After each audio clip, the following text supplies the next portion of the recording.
een man die gelooft in God. Dus het is in handen van God en ik doe mijn best. En de rest is in de handen van God. Dus ik ga af op de voorzienigheid van Allah subhanahu wa ta'ala. In Utrecht is vannacht een dode gevallen bij een schietpartij.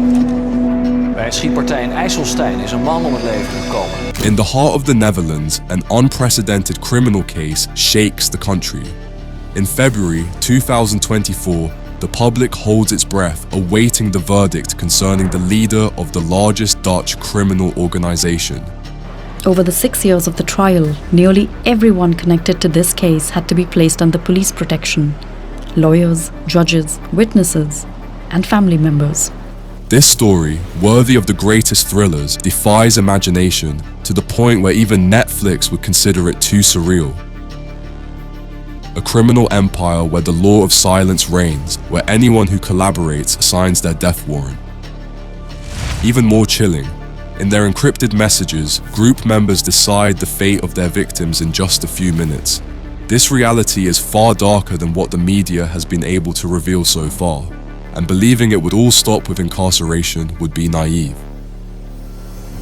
In 2015, the police launched a major operation. At that time, no one could have imagined how significant this case would become. Usually, police investigations are conducted after a liquidation has been committed. This time, the police decided to reverse their approach by targeting a highly professional gang of car thieves. These fast cars were not only used for liquidations, but also to attack ATMs across Europe. The police mounted an ambitious operation by discreetly placing a transmitter under an Audi S5 stolen by this gang. This car, later sold, led investigators to 2 garage units where they discovered a second stolen car, this time an Audi RS6. The police then deployed all their technical resources to monitor the premises, installing listening devices and cameras. After several weeks of observation, investigators built up a precise picture of the group. Men from Utrecht with diverse backgrounds, mostly with extensive criminal records, among whom 2 central figures emerged. Werner, nicknamed Devil, and Jawad, alias Boke. Gradually, the police understood how this criminal group operated. Each car was carefully prepared before being used for crimes. In recorded conversations, the criminals discussed their weapons. They also insisted on always wearing gloves to avoid leaving fingerprints. These audio recordings revealed the existence of a genuine training center designed to methodically eliminate their rivals. Like the police, they also used tools to spy on their rivals. In this 26-COPA investigation, it was discovered that they had purchased 2 highly sophisticated GPS trackers from the spy shop. Total price, €7,000 paid in cash. These devices are normally impossible to detect, but this time the police remained vigilant. They observed how the gang placed one of these trackers under the car of a potential target. To prevent an execution from taking place under the eyes of the law, the police had no choice but to warn the targeted person. A few weeks later, on the 15th of July 2015, the police decided to take action. In the suspects' homes, police discovered SD cards containing images of 5 unknown men, clearly under surveillance and secretly filmed. But the real surprise awaited investigators in a warehouse frequented by the group. Behind the door of a storage unit they broke down was one of the largest weapon seizures ever made. A genuine arsenal of war. Interrogating the men led nowhere as they invoked their right to remain silent. This mystery would finally be solved years later when decrypted messages revealed the role of their leader, Ridwan. That same day, just after the police had searched the premises, he sent messages to Mario, also known as Pierre, to find out what the police had found. Sir, through Devil and Boke, they won't find anything, right? He's talking about Devil and Boke, 2 gang members who have just been arrested. He wants to ensure that the police won't be able to trace back to him through them. He also ensures that the weapons and drugs that weren't seized are hidden in a safe place. Who has these weapons? They're hidden at someone's place, right? And the drugs, where are we hiding them? Explain everything to me. He tries to get lawyers as quickly as possible to know exactly what they're accused of and what's in the case file. He knows that the weapons found will cause them serious trouble. Listen, I don't know exactly what's happening or how all this will be resolved, but the situation is so serious there are no words. Just for the weapons, they risk at least 5 years. Zakaria L.H., a member of the group, visits a lawyer who explains what the police know. This is how Ridwan gradually learns the details of the investigation. He told me they started this investigation in March because of the stolen cars, the Audi S5 and RS6. When the Audi S5 was sold, the lads were already under surveillance because the police had placed a GPS tracker under the car. A revealing detail concerns the stolen Audi, where the police had hidden a tracker. The car had constant battery problems, so severe that it needed to be replaced. One of the group members had warned his accomplices that a battery doesn't discharge this quickly without reason, suggesting the likely presence of police trackers, but no one listened to him. I told them 5 times to check these cars because the equipment that the police installs drains the batteries. The group then tries to find out exactly what the police have discovered. They particularly want to understand what evidence the police have and who else in Ridwan's team could be arrested. Okay, sir. We need shooters in position, and you must keep a low profile until we can access the file. This message shows 2 things. Firstly, the group is looking for new shooters to continue their activities normally. Secondly, Mario receives advice to stay away from the searches to avoid arrest. We'll later learn that he is a suspect in the Copa case. Tell me how much money you need and take it. I'll handle everything. I've let you do things your way until now, but from here on, we're going to work my way. By his way, he seeks to send a clear message to society. Cooperating with the police is equivalent to signing one's death warrant. Let us remember that his group had purchased surveillance equipment from Spy Shop for 7,000 euros. Evidence was found in a notebook at Werner's Devil's Place. After the police intervention, the group began to distrust Spy Shop, thinking that the shop might be collaborating with the police, which would explain why they were arrested. The group members, gripped by paranoia, began searching for the shop employee they suspected of helping the police, particularly by providing modified equipment. A message from a group member confirms this suspicion. They completely scammed us by selling us the equipment and betraying us. Who knows what all they might have said about us? They saw the cars, pretended everything was fine when they just wanted to set us up. Mao, who is Mario's brother and a childhood friend of Ridwan, also begins to have doubts. He has been an important member of the gang for a long time, and now he wonders if Spy Shop might actually be a police front. This is crazy. It's not possible. Who are these people really? Don't tell me Spy Shop is part of the police? Mao isn't sure how the police discovered their activities. Was it because of the Audi parked in the garage, or because someone from Spy Shop reported them? So how were we spotted? Was it because of this garage unit or because of the guys from the Spy Shop? Whatever the truth, the group quickly put together an action unit. Less than 2 months later, a dramatic event occurred. Afgelopen najaar, woensdagavond 9 september. De politie doet sporenonderzoek op de rendier in Huizen. Zojuist is hier de 59-jarige Ronald Bakker met pistoolschoten om het leven gebracht. That evening, as he was returning from work, Ronald fell into an ambush. A killer was waiting for him outside his home while his wife was inside. I knew it would happen like this. A live show for his wife. Dirty traitor playing both sides. Son of a bitch. The group had liquidated an innocent man. Ronald wasn't even the shop owner as they believed, but simply an employee. The group considers buying surveillance equipment from shops too risky, as employees can easily collaborate with the police. They therefore suggest manufacturing their own GPS trackers in the future. You have to understand that people like to do business and make money. They think it's cool to associate with criminals. But as soon as the police question them, they reveal everything. They're just ordinary businessmen who want the benefits without the drawbacks. The only guarantee is to make your own trackers, because apart from yourself, you can't trust anyone. The police went to the spy shop to question the staff and check the accounts. They wanted to find a connection with the notebook found at Devil's Place, but all of this happened only after discovering the weapons cache.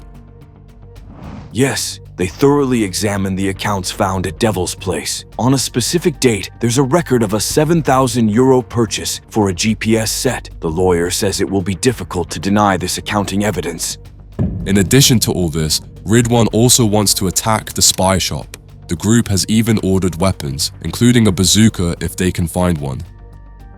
There will be a maximum of 2 or 3 employees, but it's the impact that matters. That way, the message will be clear.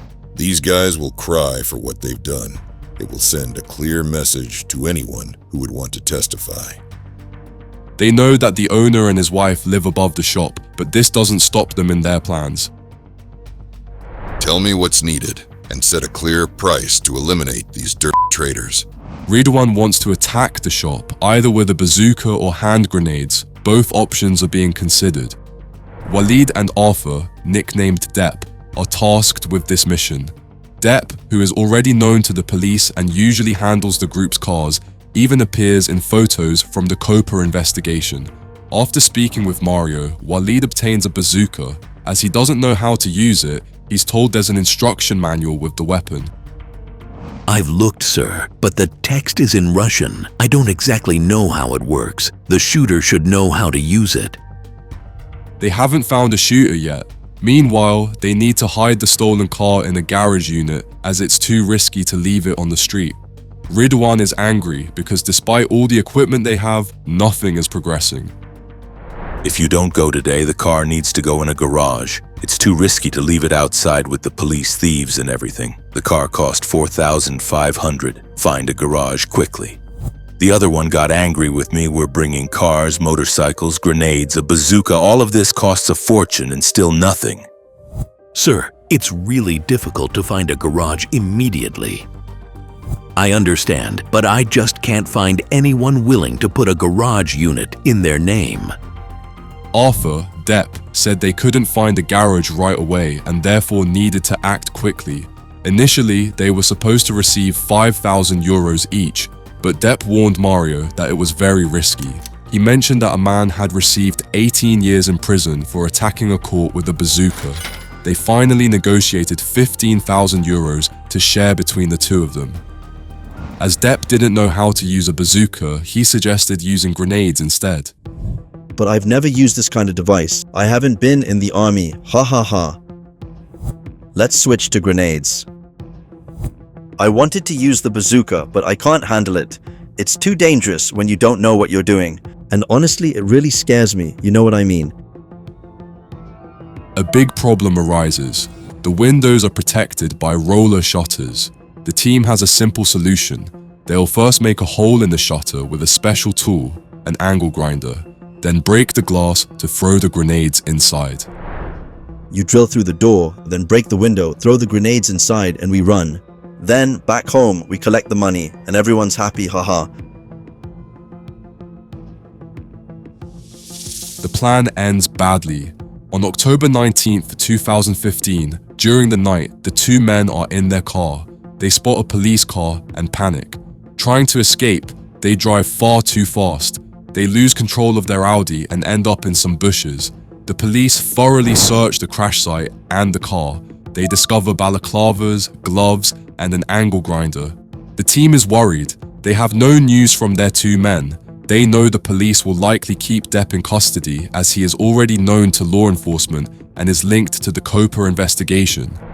A team member remarks, Depp should never have got involved. He's too exposed.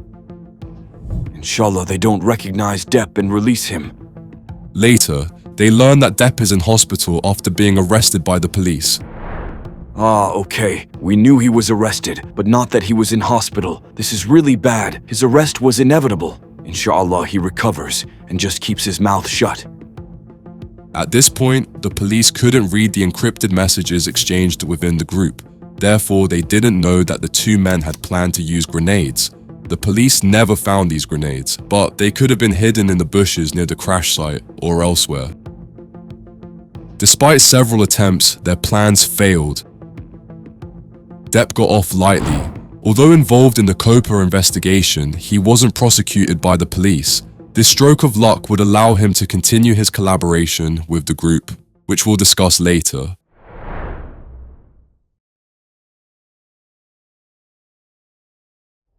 Let's return to the Copa investigation, a case that marks a decisive turning point. The investigation takes on a new dimension when the police discover that this group installs GPS trackers under various vehicles. On 24th June, they warn Chino, one of the targets, that his life is in danger. But this is just the beginning. A few days later, a shocking testimony changes everything. Ibrahim, nicknamed the Butcher, presents himself at the police station. With a trembling voice, he reveals a chilling truth. Chino is merely a decoy. He, the Butcher, is the real target. His testimony is astounding. During a car chase in Belgium, he identifies one of his pursuers, a certain Bok, born Joey, and became Jawad after converting to Islam, an already well-known figure. Facing investigators, the Butcher reveals everything. Jawad is allegedly an executioner in the service of the fearsome Ridwan. Working alongside him is Said R, known as the Bald One, who directs operations as second in command. A well-oiled system where Ridwan personally designates the targets to be eliminated. But the story doesn't end there. Besides the Butcher and Chino, a third man is in their crosshairs. Ranko, known in the underworld as Hugo, who was also secretly filmed by the Copa group. In 2015, all three made statements to the police. The Butcher, in particular, made explosive revelations about Ridwan's organization, but he didn't know that his enemies already had access to his testimony. The proof came later. USB drives found at Ridwan's sister's house showed that the gang had possessed the confidential Copa investigation file since late 2015. Before continuing, let's clarify an essential point. All these people are involved in drug trafficking. They are by no means innocent. It's also important to note that they know each other, some having even previously collaborated in their activities. Regarding the Butcher, even if the precise reasons for the surveillance and tensions remain unclear, one fact is certain. Despite all their efforts, Ridwan's men cannot locate him. They are convinced that someone is protecting him. They even suspect Baghdad, one of their own members, because he knows the Butcher's friends well. We didn't expect that, did we? That this gangster Baghdad would protect the Butcher. I think these guys are trying to get you or get us. Yeah, absolutely, 100%, sir. 100%. You should also take cover. Keep low profile. These types are despicable people. We need to learn everything about them before we know how to attack them. In this case, Baghdad is suspected but actually remains loyal to Ridwan. Why these suspicions? It's simple. Baghdad is friends with Hugo, who is part of the Butcher's group. Ridwan's group therefore thinks that Baghdad might know where the Butcher is hiding, but the Butcher's group is clever. They know that Baghdad works with Said, the Bald One. They can thus use Hugo as an intermediary to pass false information about the Butcher to Ridwan's group via Baghdad. Said receives information from Baghdad that the Butcher circle would be in Tangier, Morocco, but Ridwan doesn't believe it for a second. They're certainly going to try something because they know we never leave a snitch off the hook. You see, they're just passing false information, nothing else. Hugo will call Baghdad from Tangier, pretending he's there with so-and-so. Even an idiot would see through this nonsense. Ridwan and Mao think that the Butcher's group sees them as enemies and might want to eliminate them. Okay, now I understand. For them, it's not about being a snitch. They see us as enemies, so they allow themselves to say anything to the police, supposedly for their safety.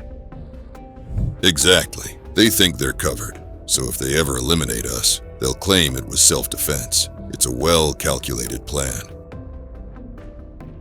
On January 14th, 2016, during a preliminary hearing of the Copa investigation, it was revealed that all of the butcher's associates would testify. Messages resumed the following day. Hugo and Chino also made statements, so all three of them, sir. Yeah, it's crucial that these guys are eliminated because they're openly betraying us right now. Very serious, sir. We need to discuss this seriously because it's a real war now. They even have everyone's addresses, including my mother's. They're betraying us openly. Even the newspapers and websites are saying it's unprecedented, that it's never happened like this before. Because of them, our guys got caught. They're preparing lots of things, really lots. They're protected by the cops, so even if they liquidate us in public, it will be considered self-defense. A new event worsens the situation. On January 19th, 2016, the police find a suspicious van. Inside, they discover a hidden camera system and a memory card. On this card, there are surveillance photos of Jawad F., nicknamed Bole, Ridwan's nephew. The police warn Jawad that he might be in danger. Immediately, Jawad texts his uncle Ridwan to warn him. Salam, brother. All good. 2 officers from the National Investigation Unit came by earlier about the 26 Wolfsbergen case. They showed me photos of myself found at certain people's places. They warned me that I'm probably on a hit list and that I need to be vigilant. They asked me what vehicle I drive and if I know about GPS trackers. I told them I knew nothing about any of that I didn't even know about these trackers. One of them then explained what they were and advised me to watch out for them. The team, shocked by this threat, tries to find out who is behind it all. Mohammed L.A., who is part of the group, thinks the butcher could be responsible. If we find any leads to this dog, we'll just take one of his family members. We'll kill them and make them disappear for good. There are places in Belgium where you can make someone disappear completely in an acid bath. At this point, the group was convinced that the butcher was orchestrating this surveillance, although the reality turned out to be more complex, but that's a story for another time. More revealing still, the butcher's name kept coming up in the team's conversations. In this milieu, sharing information with Ridwan's enemies is very dangerous. Only silence offers true protection. Unfortunately, Samir, also known as Haq, didn't follow this rule. According to the court, he maintained ties with the butcher's group. This situation created tensions that took a turn for the worse, as we shall see.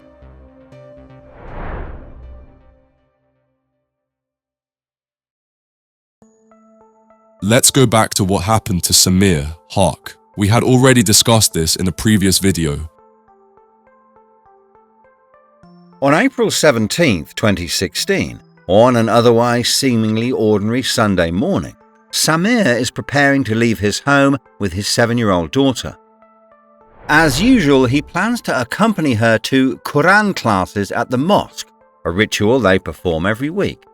However, Samir has no idea that this day will tragically seal his fate. Next to his residence, a BMW M5 is parked, occupied by 2 masked and gloved men. One of them, named Bowie, abruptly steps out of the vehicle as soon as Samir positions himself behind the wheel of his VW.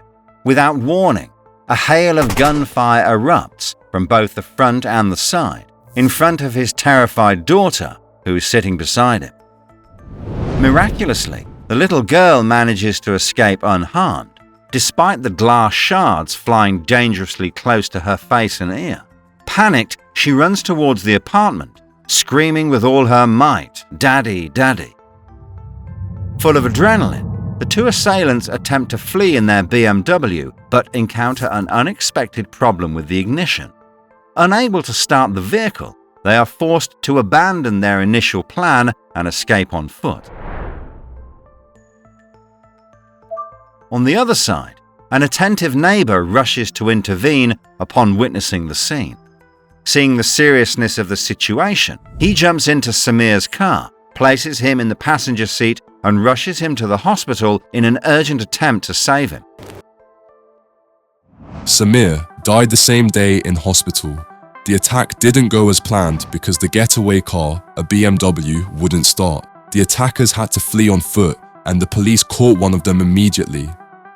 During this period, while Mario was in pre-trial detention in the Copa case, it was Morad T, Ridwan's brother, who was directing the operation according to the public prosecutor's office. The M5 they used is still on site and is being analyzed for traces. Depp, who usually handles the cars, had properly prepared this BMW M5, but even he doesn't understand why it wouldn't start. Sir, that bloody M5 that wouldn't start, the cops have it now. Good lord. Sir, now it's serious. This car, I could start it and drive it without any problem. I really don't understand. I parked it there, and if there had been any starting problems, I would have told you immediately, sir. The messages reveal that Ashraf B was in charge of surveillance of the victim. His boss Morad was very pleased with his work and often praised him. The Godfather himself said that if you act in broad daylight, you'll all be well rewarded. No panic or stress, he said. Stay calm and stylish. Thanks, Brother Walla. You're welcome, brother. You deserve it. You show more commitment than all my previous guys. You've got guts, you master your work, and you're perfectly coordinated.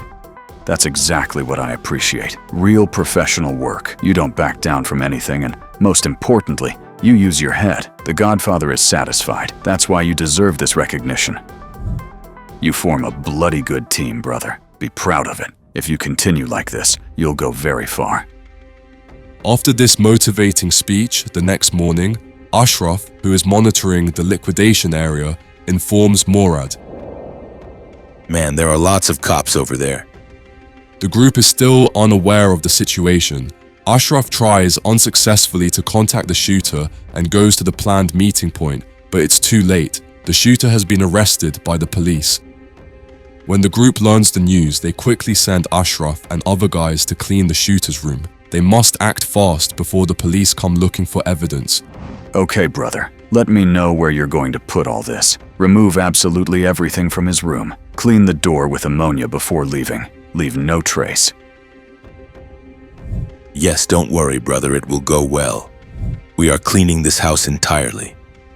The room is almost cleaned. I've removed the most important objects and hidden them well at a friend's place. Only the blankets remain here. Remove these blankets and throw them away, brother. We need to remove everything that could contain DNA, but don't forget to wear gloves. Okay, brother. Ridwan receives all the details of what's happening. Brother, I still haven't heard from them. The guys are cleaning his house and removing everything in it. The house has been cleaned and the surveillance team, including Ashraf, has received their payment. However, a crucial problem remains. The BMW M5 wouldn't start, so the shooters couldn't take their second car, an Audi, to make the planned transfer. The situation is urgent because the suspect arrested by the police has the Audi key. They need to deal with this quickly before the police make the connection between the two cars. The guy just informed me that one of the shooters had the transfer car key. Make sure that car is completely burnt. The group suggested that Depp make a new key to move the Audi to a garage before burning it, but they had to abandon this idea because they didn't have enough time. A press article published a few days later would confirm these facts.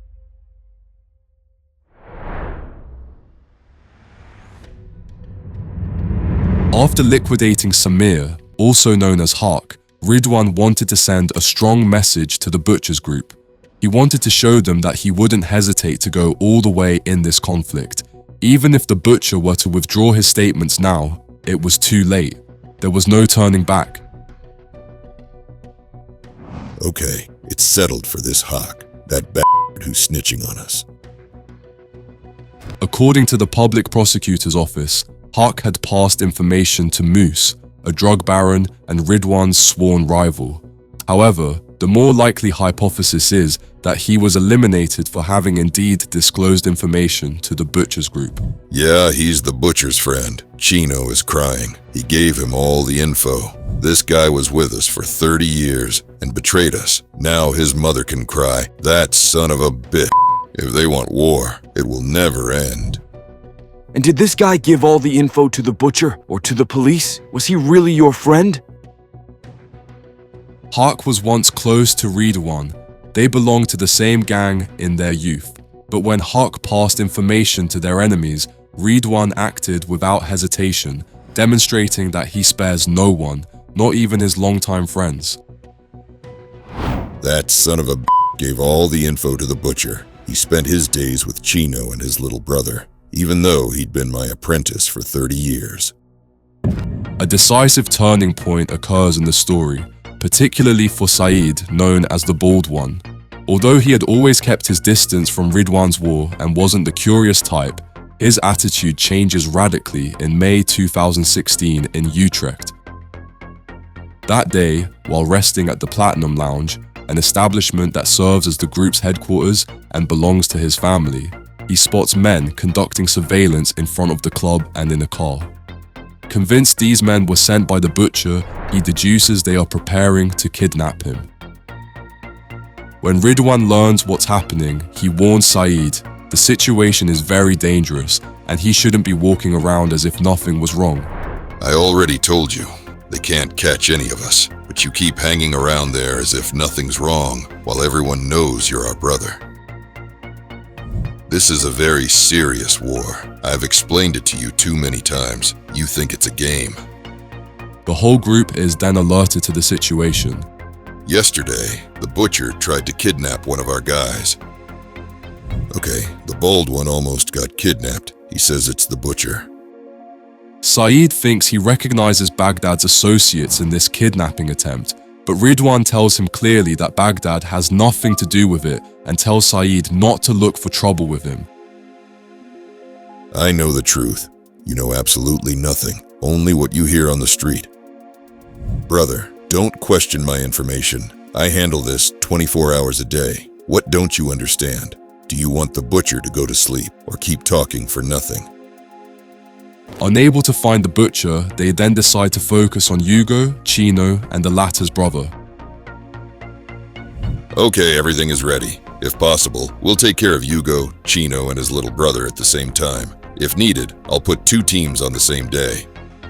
The hitmen demand payment in advance, but Ridwan categorically refuses, as shown in a message sent to Mao. They want money up front, but that's not how it works. I'll handle the shooters myself. It's better, and it's very clear. If they don't manage to put someone to sleep, they won't get paid.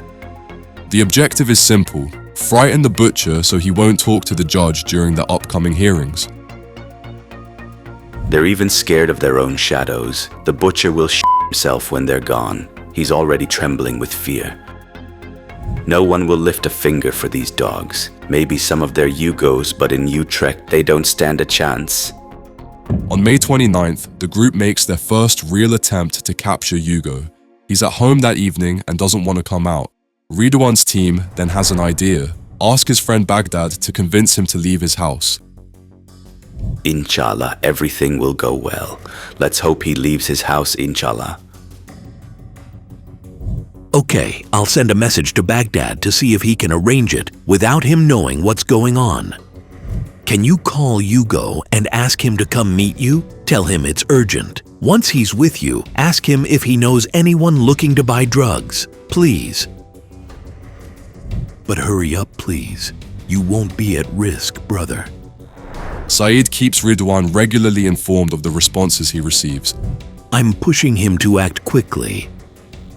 Finally, Hugo meets Baghdad and they go to a Greek cafe bar located on a street in Utrecht where there are many shops and pedestrians. Because of all the people, it's not a good place for an attack.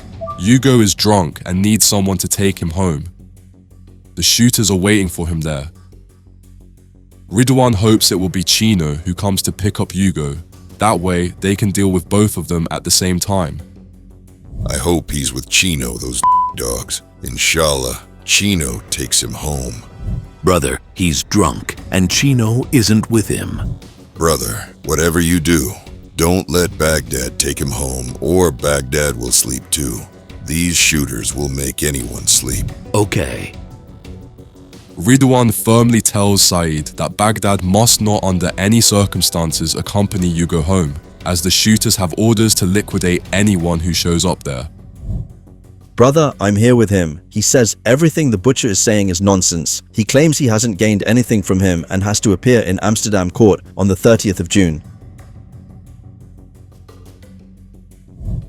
Brother, whatever you do, don't take this man home. Please don't do it. Why, brother? Please don't do it. Don't take him home. Listen to me. You're my brother.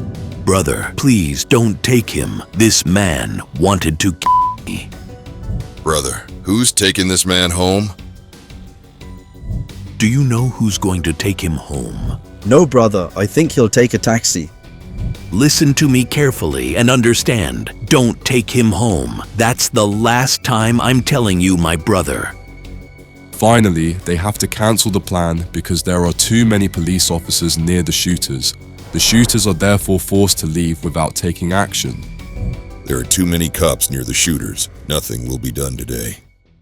After that, the team wants to act quickly and plans to attack a week before Ramadan. They are in a hurry because the Butchers Group must soon testify in the copper case. Meanwhile, Nabil, whom everyone knows in the neighborhood, watches Hugo's house.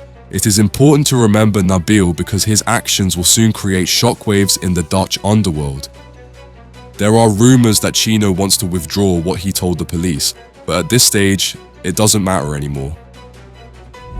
But I heard that Chino is going to withdraw his statements. Wouldn't it be better to wait to punish him afterwards? That would be better. That's rubbish. They need to be punished, that's all. I don't care about their statements. It's garbage. They should never have mentioned my name. Nabil continues to search for Hugo, who has apparently fled to Spain. On 21st June, the latter decides to return to the Netherlands. Unfortunately, he doesn't know that he has only 48 hours left to live. Once Hugo returned home, the shooters tried to lure him outside by breaking a window, but their strategy failed. Hugo's wife called the police because she was afraid someone would attack her husband. She knew he was threatened because he had to testify in the Copa investigation. The next evening, a friend comes to see Hugo at his home to look at the broken window. They decide to go for a walk. Nabil, who is watching them, immediately sends a message to Saeed. Shortly after, two masked men arrive on a scooter. Hugo tries to run away, but without success. This is how his life comes to an end. After this liquidation, they carefully clean all traces. To avoid raising suspicions, Nabil first pretends to have a normal evening by going to McDonald's and visiting the Platinum Lounge. At midnight, Mohammed, Saeed's brother, gives Nabil a bag containing a jacket, gloves, and bullets. These items come from Baghdad LH, who manages the shooter's hideout. By doing this, Baghdad clearly shows which side he is on. Nabil then begins to dispose of all the evidence. Yes, the jacket has been put in the large bin. They'll collect it tomorrow. The bullets have been cleaned and thrown into the river. Then, Mohammed helps Nabil cut two weapons into pieces and throw them in the water. Later, the investigation will reveal that these weapons were used in the liquidation of Ranko, also known as Hugo. The police found a summons at his home to testify on June 30th, but he would never make it there, and as we shall see, he would not be the only one to miss his appointment with justice in this Copa case.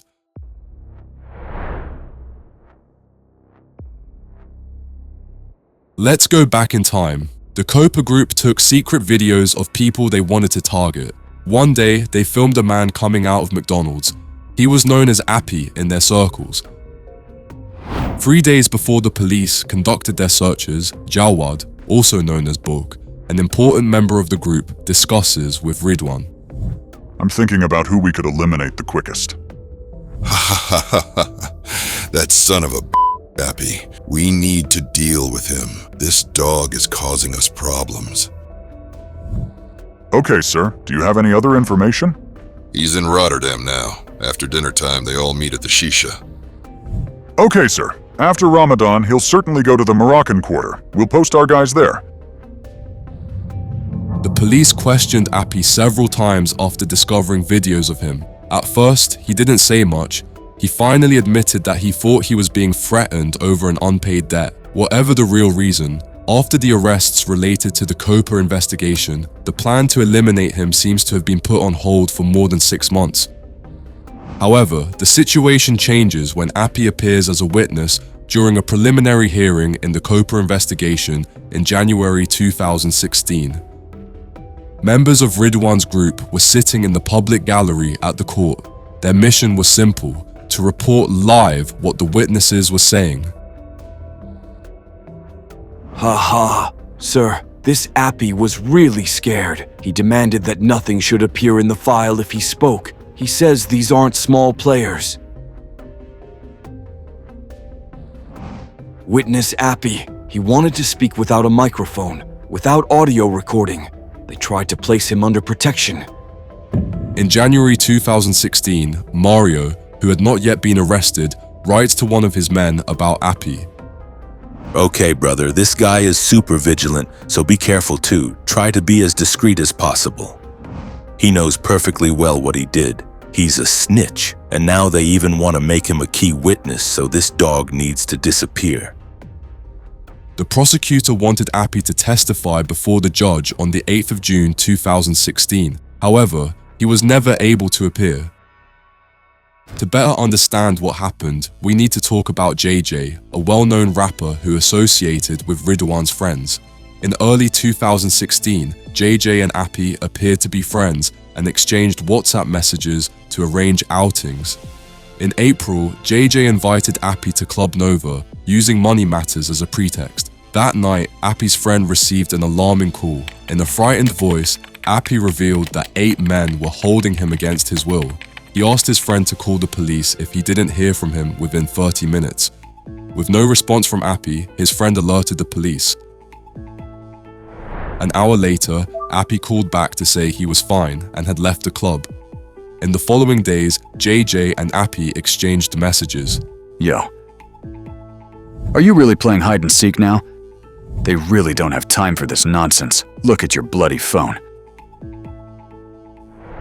And let me give you your bloody staff. I need my money. A tense business relationship existed between the two men. A month later, Appy would accept what seemed like an ordinary meeting, but which would turn into a fatal trap. Dit is de flat Kickenstein in Amsterdam Zuidoost. Maandagochtend 9 mei rond 5:30 heeft een bewoner 112 gebeld dat hij harde knallen hoorde of er iemand even kon komen kijken of er niks aan de hand was. Dat was er helaas wel. De knallen waren schoten. De politie treft op een galerij een zwaargewonde man aan die ondanks hun reanimatiepogingen ter plekke overlijdt. JJ lured Appy to a location where he was liquidated. The court sentenced him to 18 years in prison for his complicity. The court believes that Ridwan wanted to get rid of Appy, especially because of the COPA case. However, the judges found no evidence that Ridwan had ordered this mission or that JJ was acting for him. JJ could have had his own motivations for setting a trap for Appy. As a result, the court acquitted Ridwan of this liquidation.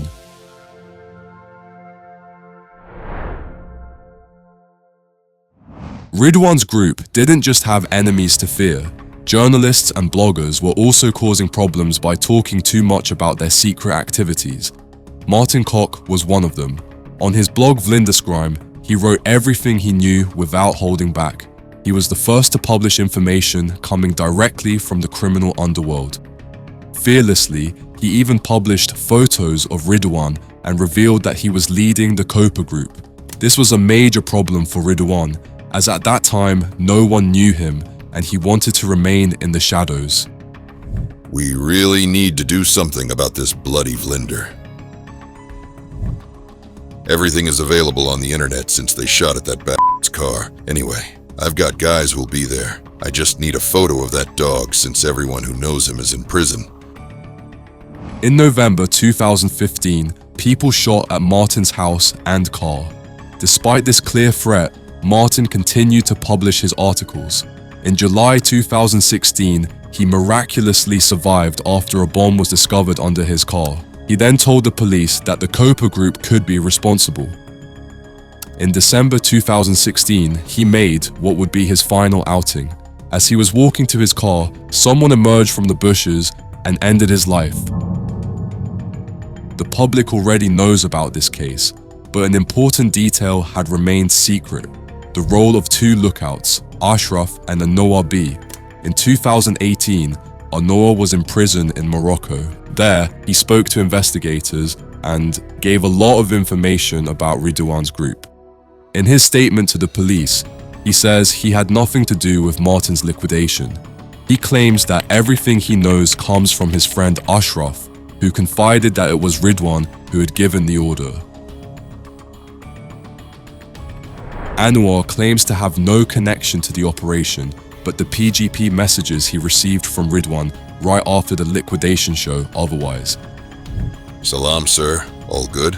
Are all the clothes burned? The cars must be either hidden or destroyed, so they need to be set on fire. His phone's geolocation data proves that Anwar was near the crime scene. To protect himself, he accused his friends of being responsible. But the court didn't believe his story and rejected what he said.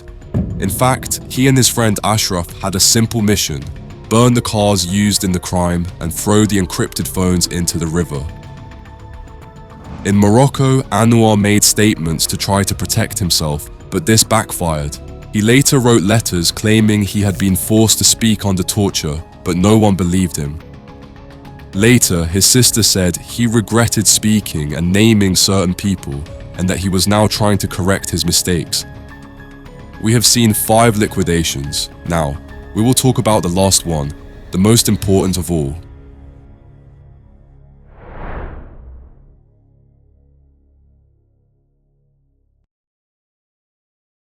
In late 2016, Nabil, a young man from Utrecht, worked for Ridwan's group. Saeed asked him to find cars, especially Audis, the criminal's favorite car. Nabil was well aware that these cars would be used to follow people and carry out hits. According to him, the thieves would arrange appointments with sellers who advertised their cars online, then steal the vehicles during the night. Nabil acquired 2 stolen cars, including an Audi A5, from a local seller before delivering them to Ridwan's organization fitted with false number plates. The plan was clear. According to the messages, Ridwan wanted to eliminate Khalid, nicknamed Emo, because he had given information to his enemies. Okay, we need to invalidate him. It's better for him. These dogs who leak information. Mohammed, Saeed's brother, told Nabil to follow Emo and photograph him. These photos would help the hitmen identify him. Isn't Imo the brother of that fat guy who comes to our place with his Audi A3, the one who likes to show off? Nabil talks about the Platinum Lounge, which serves both as headquarters for the group and as a meeting place for local residents, including Emo and his brother. On 8th January 2017, Nabil photographs Emo there. Unable to take good photos with his encrypted phone, he uses his iPhone. I'm taking the photos with my iPhone because the other phone takes bad ones. I sent the photos to Saeed. When Saeed saw the photos, he didn't even know who Emo was. Salam, who is Emo from the photo that Nabil just sent me? The little one. Ridwan needed these photos, brother. Is it this Pee-wee? No, it's someone else. He asked to have his photo. This guy is from Overvecht. This guy used to work at the Malabata coffee shop and passed information to certain people. Ridwan then receives the photo. Okay, thank you, sir. Everything is ready. Emo suspects nothing. He even continues to come to the Platinum Lounge, unaware that people are secretly preparing his liquidation. On January 12th, the killers positioned themselves in front of Emo's house in an Audi A5, but they made a fatal mistake. They liquidated a man named Hakim instead of Emo. Hakim also belonged to an influential family from Utrecht. After this failed mission, the team fled and set their car on fire a short distance away. The next day, they started looking for Imo again, but this time, he was more careful.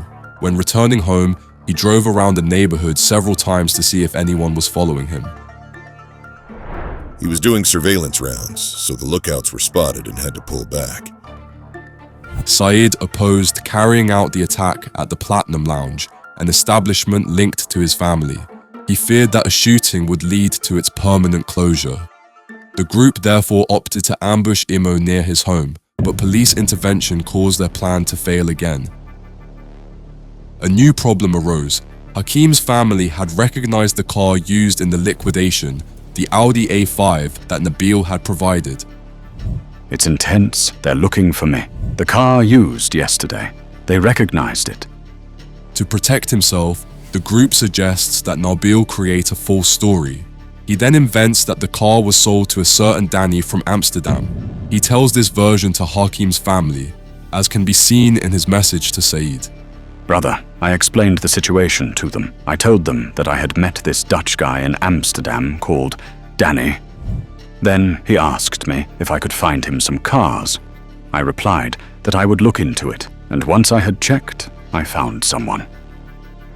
Nabil explains to Hakeem's family that he reacted as soon as he saw the burnt car in the newspapers. He tried to contact Danny urgently and even went to look for him in Amsterdam, but couldn't find him. They threatened the middleman, telling him he would be next if he was involved. They didn't threaten me directly, but they were watching me closely to detect if I was lying. I explained to them how things had happened. Now they expect me to find Danny and discover where he's hiding. If they threaten, it will be war, brother, nothing else. Then we'll join in too. You've done nothing wrong. And now there's anger and lots of questions. May Allah bless you. Peace be with you. Nabil eventually cracks and doesn't keep the secret. He goes to see Hakeem's cousin near Utrecht and confesses everything. It was Ridwan's group that liquidated Hakeem. The cousin is very surprised to learn this, as they got on well with Ridwan and had never had any problems with him. Although the cousin was supposed to keep the secret, later that day Ridwan receives a message, presumably from a member of Hakeem's family, which he then forwards to Mohammed. But brother, there's a problem. A little bastard who arranged these cars. My nephew's picked him up. He says he sold you the cars. But he said that if you mention it to Tahi, then it's over for me. Nabil knows that saying Ridwan's name means risking his life. He knows I'll make anyone who mentions my name sleep. The big one, Saeed, had spoken to him properly, and now he dares to say my name in secret. Dogs. On January 14th, 2017, Nabil was arrested in Amsterdam with a weapon. In reality, this was a plan organized with his lawyer to protect him. Once in prison, he confessed to being threatened by two groups, Hakeem's family and Ridwan's organization. He also admitted to participating in liquidations and agreed to tell everything to the police. Over 4 months, from the 26th of January to the 18th of May 2017, he made 41 secret statements. To ensure Nabil was telling the truth, he was kept alone with no outside contact. He couldn't read newspapers or watch the news. Despite these strict conditions, he provided precise details about the cases he had been involved in, as well as the confidences shared by his friends Saeed and Mohammed. Nabil knew that the justice system would examine his statements in detail before accepting any collaboration. He was aware that lying about his actions or making false accusations would immediately void the agreement. What he didn't know was that investigators would have access to Enetcom and PGP servers, revealing a large quantity of messages that could confirm or disprove his statements. The court notes that these PGP messages largely validate Nabil's statements, often with exceptional accuracy. This agreement led to the signing of an agreement with the Netherlands on the 27th of December 2017, officially making Nabil a Crown witness. Following this, he spent years testifying, creating an enormous 3,000-page file. Mohammed was the first suspect to be arrested, which launched the major Marengo trial. The defendant's lawyers portrayed Nabil as a pathological liar and cold manipulator, motivated solely by self-interest and imbued with a sense of superiority. Nabil himself acknowledged that he would always remain a criminal and could lie if it suited him. The court took note of this admission and also found that he had lied under oath about the phones he had in his prison cell. Investigators discovered messages on his iPhone showing that he was seeking a significant sum of money for his protection and new life. These requests, although potentially suspicious, only occurred after the signing of the agreement with justice and therefore did not invalidate it. The court consequently maintained its confidence in Nabil as a reliable witness. Ik heb niks met moorden te maken en ook niet met een criminele organisatie. Ik vind het ook verschrikkelijk dat de kroongetuige altijd maar geloofd wordt. U heeft kunnen zien hoe de officieren er ook altijd alles aan doen om hem te redden met zijn leugens. After Mohammed, the arrests continued, notably those of brothers Mao and Mario in Suriname in 2019. But it was the hunt for Ridwan that mobilized the most resources. In November 2017, Dutch police issued an international warrant to catch Ridwan. To increase their chances of finding him, officers went as far as Dubai in September 2018 to work with local police. It was truly crucial for them to catch the man who had become public enemy #1 in the Netherlands. Despite years of intensive searches conducted by a team of 100 investigators and specialists working day and night, Ridwan remained untraceable. It was Dubai police who finally made the decisive breakthrough. On the 16th of December 2019 at 3 o'clock in the morning, after months of meticulous surveillance, law enforcement took action. During the raid, they found Ridwan in his living room, sitting quietly with his partner in front of the television, drinking and smoking. Vanmorgen heeft onze korpschef het verlossende telefoontje gekregen van de korpschef van Dubai dat Ridwan T. is aangehouden in Dubai. A fast operation is organized within hours. Despite the absence of an extradition treaty, Dubai authorities agreed to transfer Ridwan to the Netherlands. On 18 December 2019, Dutch agents and the doctor head to Dubai airport. To expedite the process, Dubai simply decides to expel Ridwan as an undesirable foreigner, thus avoiding a lengthy extradition procedure. On the tarmac of Dubai International Airport, a line of black cars approaches a waiting aircraft. Ridwan, masked and handcuffed, is escorted from a vehicle. When Dutch officers announce his transfer, his response is surprising. "Thank you, thank you, thank you." The plane takes off from Dubai at midnight. After a technical stopover in Bucharest at 3:02 a.m., it lands in Eindhoven at 5:10 a.m. at the first light of dawn. A helicopter then rises from Eindhoven Airport. Destination, the high-security prison in Vught. The Netherlands' most wanted man has finally returned to his country, but this time behind bars. According to his confessions to Dubai police, he already felt like a prisoner before his arrest and preferred being captured rather than continuing to live in fear. Now, he had finally found peace.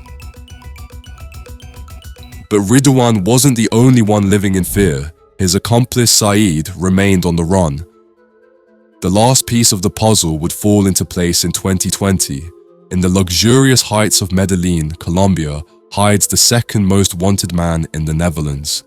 A secret operation was prepared for months after crucial information. Saeed, nicknamed the Bald One, had been spotted in the city. Investigators first deployed sophisticated technological means. An aircraft equipped with listening systems flew over the city night after night. But Saeed remained untraceable, protecting himself by using an old phone impossible to track. It was finally his religious practice that would betray him. Every Friday, agents spotted a mysterious man going to the mosque, concealed under a cap and sunglasses, even in cloudy weather. This lead took them to a secure residential complex. To confirm his identity, undercover Colombian agents rented nearby flats and observed his habits, regular halal food deliveries, and extremely discreet behavior. Confirmation finally arrived, and on the night of 6th February, Colombian special forces took action. In a last, desperate act, Saeed tried to escape by jumping from a window 15 meters high, in vain. The agents quickly subdued him and discovered a surprising reality. The man who had amassed millions was living like a rat, holed up in a grimy and malodorous flat. Even in prison during the Marengo trial, the group maintains its activities through its external contacts. Meanwhile, former members of the Copa group, arrested nearly a decade ago, are approaching their release. In the case of Jawad, alias Boke, his upcoming release has been compromised by the reopening of investigations into unsolved liquidations, where he is suspected of having participated in 5 of them. The authorities are trying to prevent the release of Ridwan's alleged accomplices to prevent any new violence. To conclude this episode, the butcher ultimately did not escape his fate. The first to have alerted the police about Ridwan's growing power and his group, his statements became crucial evidence for the authorities. After the liquidation of his friend Ranko, alias Hugo, the butcher led a wandering existence, aware of being watched. A few years ago, during a long stay in the Netherlands, he had been hospitalized for heart problems. He had then left the country, separating from his family for their safety. These precautions proved insufficient. The man was liquidated in his hideout in southern Spain in 2022, thus marking the end of his chapter. The Marengo trial ends with a historic verdict. In February 2024, given the gravity of the crimes committed, justice pronounces the only possible sentence: life imprisonment for Ridwan. This marks the end of one of the largest criminal cases the Netherlands has ever known. Na bijna 6 jaar en meer dan 140 zittingsdagen eindigt vandaag de behandeling van de zaak Marengo bij de rechtbank. Ridwan Taghi krijgt levenslang. Said krijgt levenslang. Mario krijgt levenslang.